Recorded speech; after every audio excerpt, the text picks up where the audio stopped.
तो ये राम कौन सा राम है? जिस राम के सहारे सारा संसार चल रहा है। उस राम के सहारे चींटी से लेके बेल मछली तक चल रही है। बिना उस राम के एक पत्ता नहीं हिल सकता। लेकिन वो कौन सा राम है, इसको समझना पड़ेगा। जो दशरथ जी के राम है पुत्र, वो केवल हिंदुओं की पूजा करने योग्य है।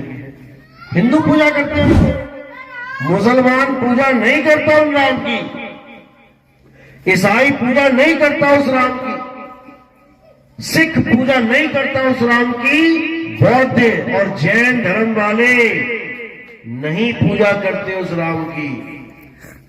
वो केवल हिंदुओं का पूज्य देव है। लेकिन कबीर साहब क्या कह रहे हैं? एक राम दशरथ का बेटा, एक राम घट घट में बैठा, एक राम का सगल पसारा, और एक राम तीनों से न्यारा। अब 4 राम आ गए यहां पे। अब कौन सा राम किसका है, कौन कौन से राम की पूजा कर रहा है, अभी समझ में आ जाएगा। कहते हैं एक राम दशरथ का बेटा काया राम। जो बेटा है किसी का, काया किसी ना किसी की बेटा या बेटी है। आपकी काया भी किसी ना किसी का बेटा या बेटी है। तो पहला राम काया राम, एक राम दशरथ का बेटा काया यानी तन राम, एक राम घट घट में बैठा, वो कौन है? जीव राम। जीव, आपकी काया में आपका जीव, मेरी काया में मेरा जीव, सबकी काया में सबका जीव, जिसको जीवात्मा बोलते हैं। जीवात्मा नाम सुना ना, जीवात्मा, ये दूसरा राम है। यही जीवात्मा पहले राम को चलाती है, यानी आपका जीव आपकी काया को चलाता है। राम जी का जीव राम जी की काया को चलाता है। हनुमान जी का जीव हनुमान जी की काया को चलाता है। हम सब का जीव हम सब की काया को चलाता है। तो एक राम दशरथ का बेटा तन राम, एक राम घट घट में बैठा जीव राम, एक राम का सगल पसारा। ये कौन सा राम है? ये मन राम है। इसी ने सारा पसारा डाल रखा है, इसी ने सारा संसार बसा रखा है।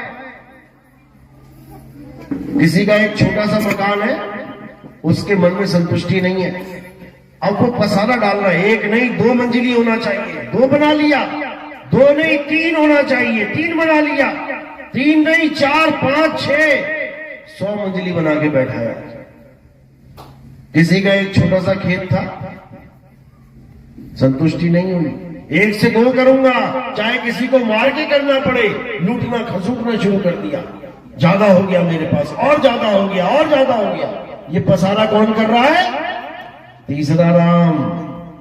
एक राम का सगल पसारा और एक राम तीनों से न्यारा। अब वो कौन सा राम है? उसको परम आत्मा कहते हैं। परम, इन सबसे परम, काया से परे, जीव से परे, मन से परे, वो है परम आत्मा। उसी को सत्य कहते हैं। परमात्मा ही सत्य है, और परमात्मा के साथ जुड़ जाना ही सत्य का संग है। जो परमात्मा के साथ जुड़ जाते हैं वही सत्य संगी कहलाते हैं, और जो काया से जुड़ जाते हैं वो झूठ संगी कहलाते हैं, असत्य संगी कहलाते हैं। जो काया की पूजा करते हैं वो झूठ की पूजा करते हैं। क्यों?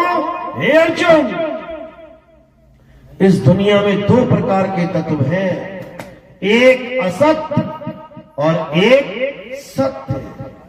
असत्य तो तुम शरीरों को जानो, क्योंकि शरीर पल पल बदलते हैं, ये सदा एक से नहीं रहते, ये जन्मते और मर जाते हैं।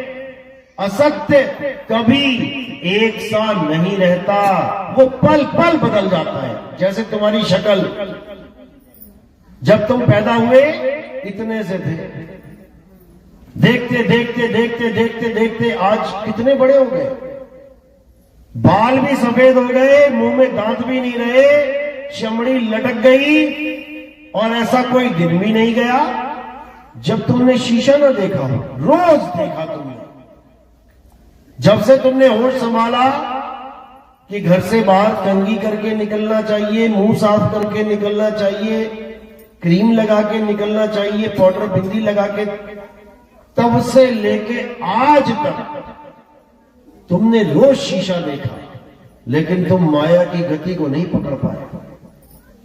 तुम्हारे सामने रोज शीशा देखने के बावजूद, तुम्हारा चेहरा रोज बदलने के बावजूद, तुम ये जान ही नहीं पाए कि मेरा चेहरा कैसे से कैसा हो गया। रोज तुमने अपना चेहरा देखा, लेकिन पकड़ नहीं पाए कि मैं इतने से इतना कैसे हो गया, काले बाल से सफेद कैसे हो गए। ये माया ने ऐसी धीमी गति से बदलाव किया कि तुम्हें पता ही नहीं लगा कि तुम 50 साल के 60 साल के होके बैठे हुए हो। यही माया है, यही असत्य है। इसी असत्य को जानकर समझकर त्याग देना और सत्य को समझ के ग्रहण कर लेना, यही तुम्हारे जीवन का लक्ष्य है। इसके अलावा और कोई लक्ष्य नहीं है। कोई कहे कि मैं यहां पर बिल्डिंगें बनाने आया हूं, मैं इस दुनिया में बड़ी बड़ी नौकरियां करने आया हूं, मैं बड़ी बड़ी तनख्वाहें लेने आया हूं, मैं बड़े बड़े खेत खरीदने आया हूं, मैं यहां बिल्डर बनने आया हूं, ऐसा कुछ नहीं है भाई।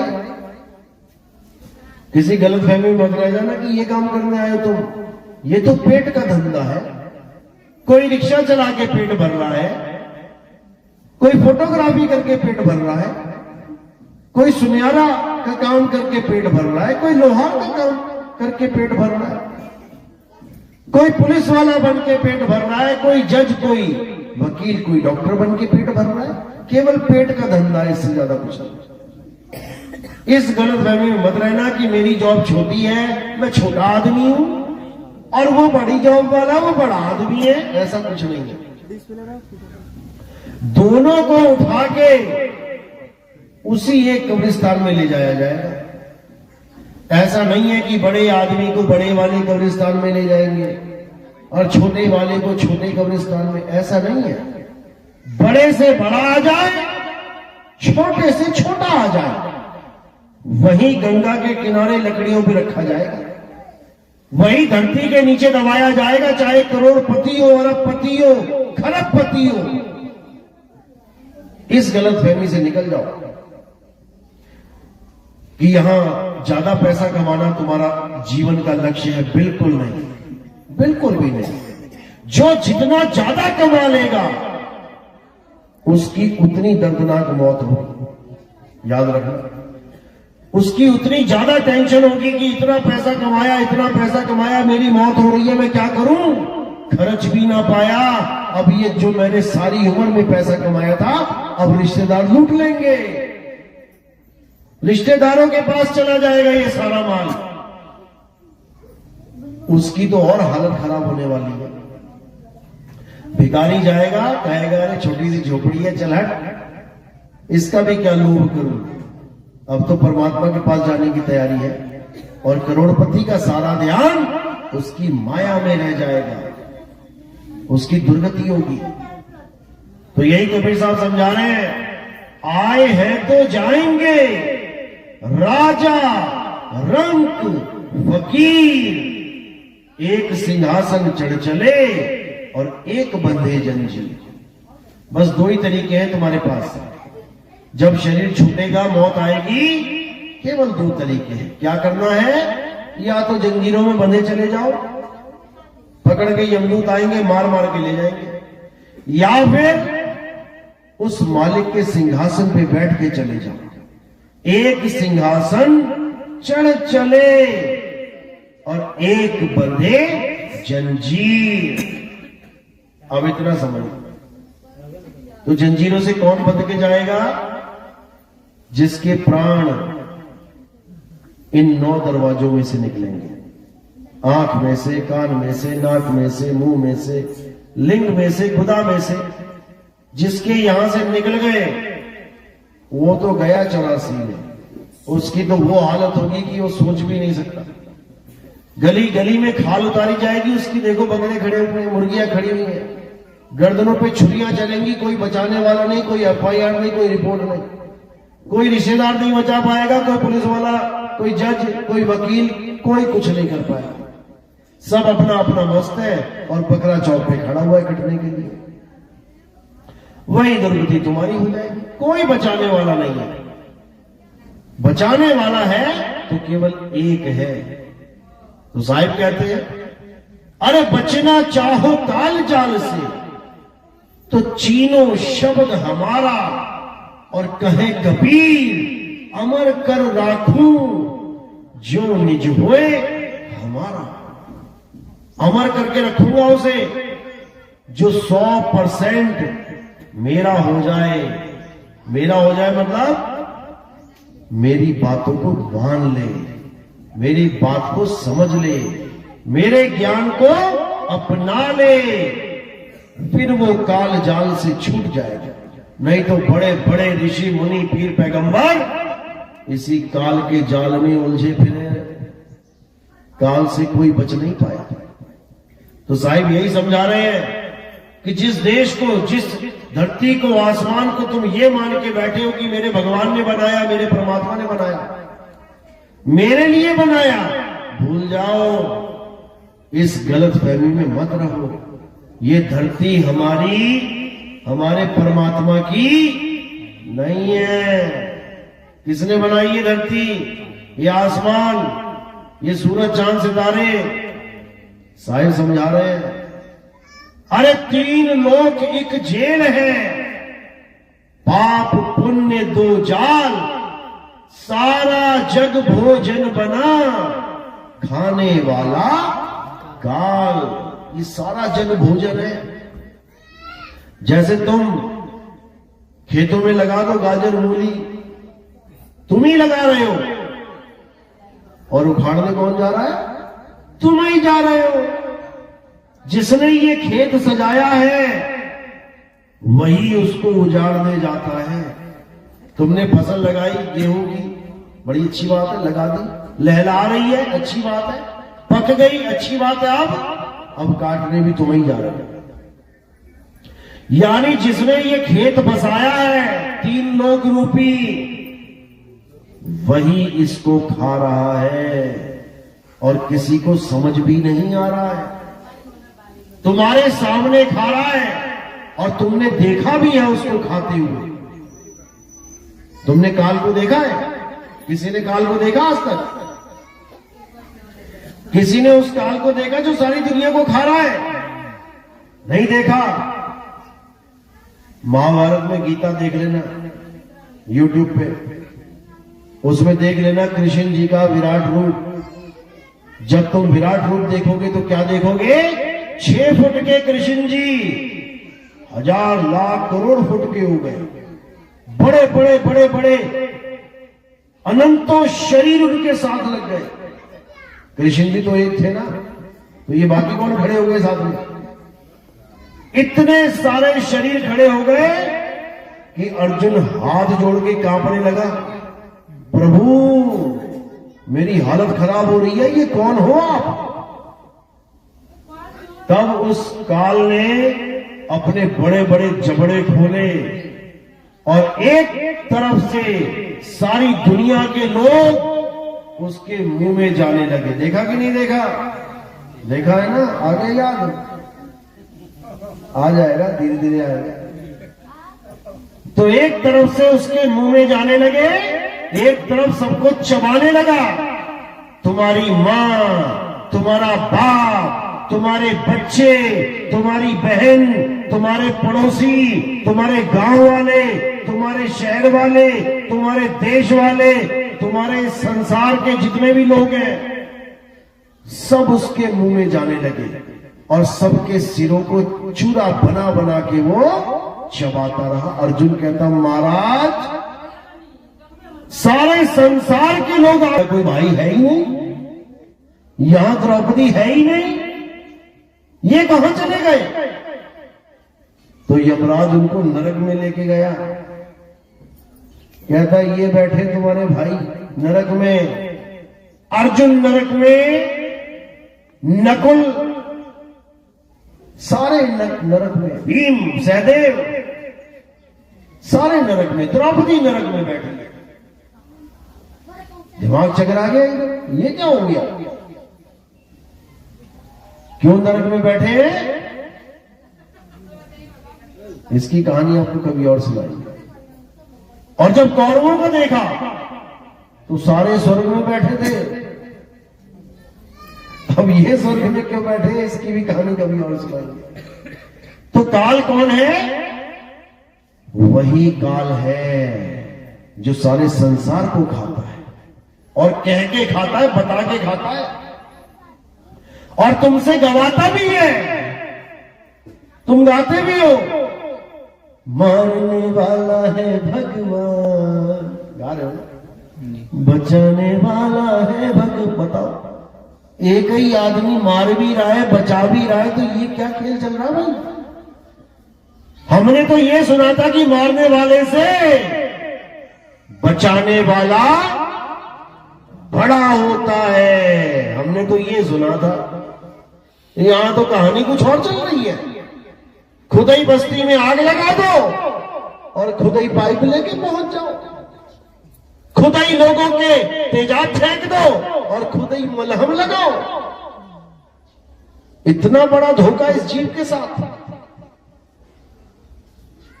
लेकिन कबीर साहब समझा रहे हैं कि ये काल बहुत होशियार है मेरे भाई, इस काल से बच लो। ये मौका मिला है, एक मौका है इंसानी जन्म। अगर इस इंसानी जन्म में तुम बच गए तो समझ लो कि बेड़ा पार हो गया, नहीं तो उसके बाद ये इंसान जन्म भी नहीं देता।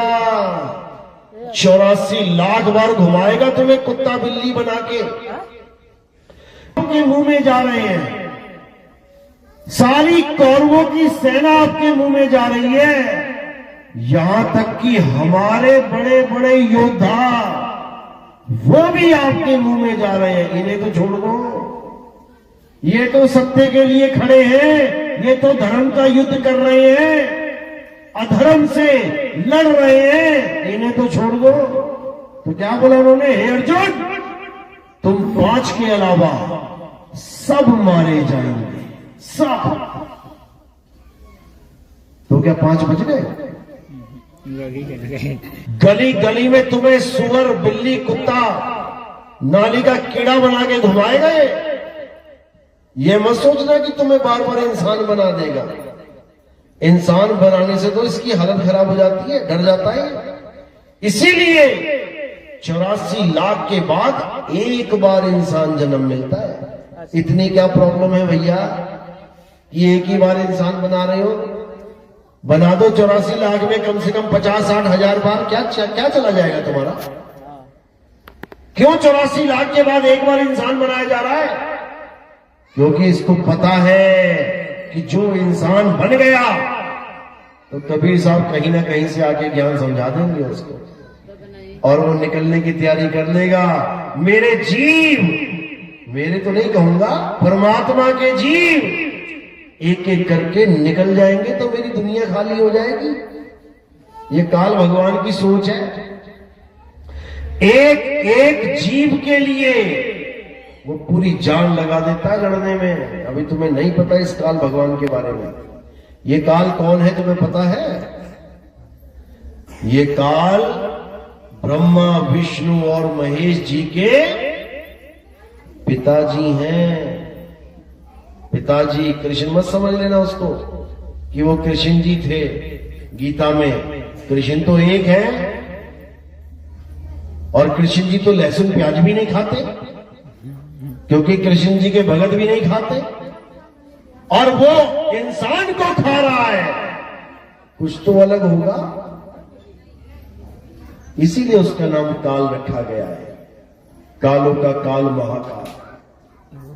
अब उसी काल की जो सृष्टि है उसको ब्रह्मा विष्णु महेश चलाते हैं। ब्रह्मा जी पैदावार करते हैं, जो तुम पैदा हुए हो यहां दुनिया में किसने किया? ब्रह्मा जी ने किया। तुम्हारी पालना करते हैं गर्भ में, किसने किया? विष्णु जी ने किया। और तुम्हारा संहार करते हैं हार्ट अटैक लगा के, कौन करता है? शंकर जी करते हैं। ये जो दिल की धड़कन है इसको रोकना शंकर जी का काम है। अगर वो अपना काम पूरा ना करे तो डॉक्टर सर्टिफिकेट नहीं दे सकता तुम्हें, डेथ सर्टिफिकेट। जो शंकर जी का डमरू है वो यही है। ये जो डम डम डम डम डम डम दिल धड़क रहा है तुम्हारा, ये शंकर जी का डमरू है। जब तक ये डमरू चल रहा है यानी शंकर जी ने कांड नहीं किया, तुम्हारा खात्मा नहीं किया। और जब तुम्हारा खात्मा होने वाला होता है तब यही दिल तांडव करता है, डम डम डम डम डम डम डम। देख लेना कभी कहीं तुम्हारा झगड़ा हो जाए, किसी से कोई लफड़ा हो जाए, गाली गलौच हो जाए, मारपीट हो जाए, अपने दिल पे हाथ लगा के देखना, ये 10 गुना स्पीड से भाग रहा होगा। यही तांडव है। और तांडव करने के बाद एक का सफाया हो जाता है, मार दी गोली। तो शंकर जी का काम संहार करना, ब्रह्मा जी का पैदावार करना, विष्णु जी का पालन करना। ये तीनों किसके हुक्म में काम कर रहे हैं? अष्टांगी माया के हुक्म में। माया ही इनको हुक्म देती है कि ये सारे काम करो। इसके बारे में तुम्हें कहां मिलेगा पढ़ने को? श्रीमद् देवी भागवत महापुराण, पुराण पढ़ो।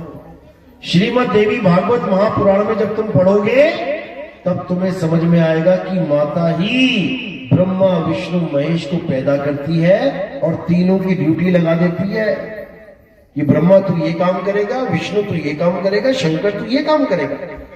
अब वो पूछते हैं माता किसके लिए ये काम, किसके लिए करे? हमारे पिता कौन है?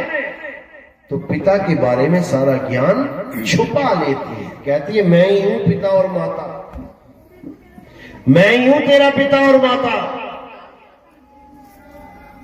उसका नाम छुपा लेती है जो उनका सच में पिता है।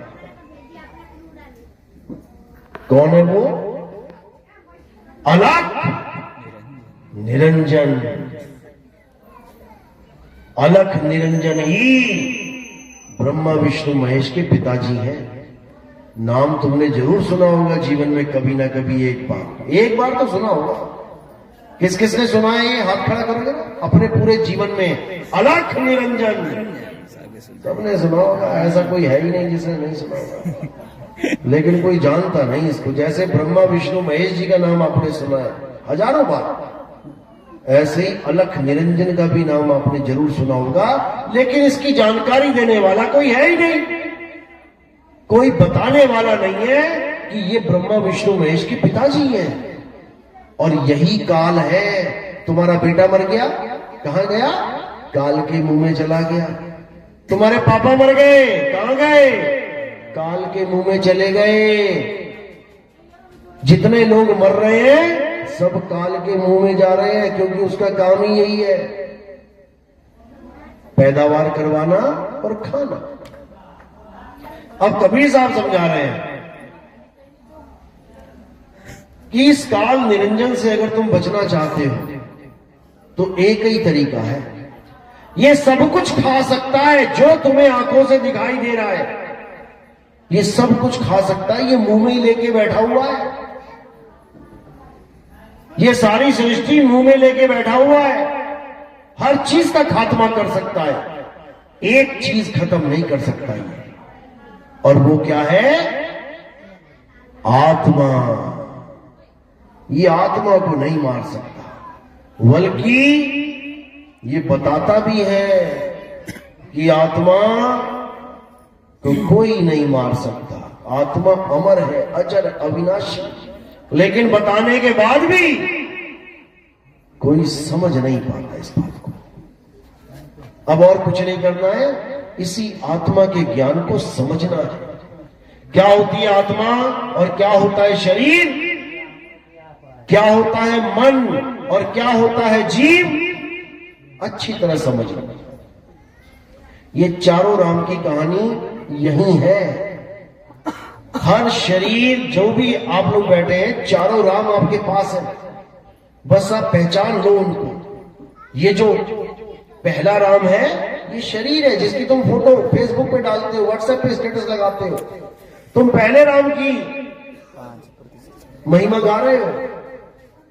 अब दूसरा राम कौन है? जो इसको चला रहा है। देखो जिसने हाथ उठाया, अगर ये जीवात्मा शरीर से निकल जाए तो ये हाथ ना उठ पाए।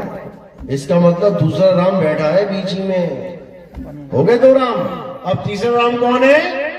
जो तरह तरह की चीजें खिला रहा है तुम्हें, और तुम खा भी वही रहे हो जो उसको चाहिए। तुम्हारे सामने दो चीजें रख दी, रसगुल्ला और नमकीन। अब तुम कौन सी उठाओगे? जो तुम्हारा मन कहेगा, जो तुम्हारा मन चाहेगा। अब ये मन कौन है? ये तीसरा राम है, तुम्हारे अंदर बैठा हुआ है, और तुम्हें पता भी नहीं है कि मैं सारे काम उसी तीसरे राम के कहने पे कर रहा हूं। कोई तुमसे पूछे, भाभी आज कौन सी साड़ी पहनोगे, लाल या पीली?